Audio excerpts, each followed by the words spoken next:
ছোটবেলা বাড়িতে বসে দূরদর্শনে একটা গান শুনেছিলাম, মেরে স্বপ্নों की রানী কব আয়েগি তু। ওই প্রথম এই গানটার মধ্যে টয় ট্রেন দেখেছিলাম। সবসময় একটা মনে আশা ছিল যে কোনো না কোনো দিন তো টয় ট্রেনে উঠবই। হাই, আমি বৈশালী। আজকে আমাদের লাস্ট দিন ছিল দার্জিলিংয়ে। ছোট ট্রিপ ছিল, আমরা সব জায়গা একদমই এক্সপ্লোর করতে পারিনি, চেষ্টাও করিনি যাওয়ার, একটু লেজিভাবেই ঘুরেছি। আমাদের টিকিট কাটা ছিল 9:45-এর স্টিম ইঞ্জিনের দার্জিলিং টু ঘুম অ্যান্ড ব্যাক। আমরা 8:35-এর দিকেই স্টেশনে চলে আসি। এসে ম্যাগি আর হট চকলেট খেয়েছিলাম, যেই হট চকলেটটাকে আমার হাজব্যান্ড বর্নভিটা বলে, বিকজ ওর এমনই লাগে খেতে।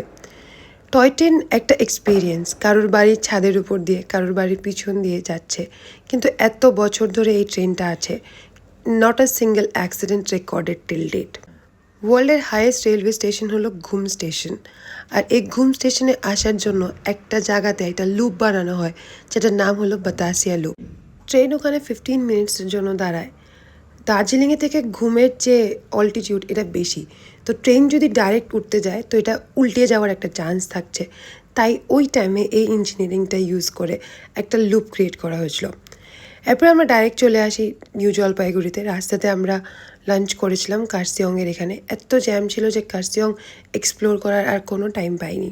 শিলিগুড়ির থেকে আমাদের বাস ছিল কলকাতা অবধি।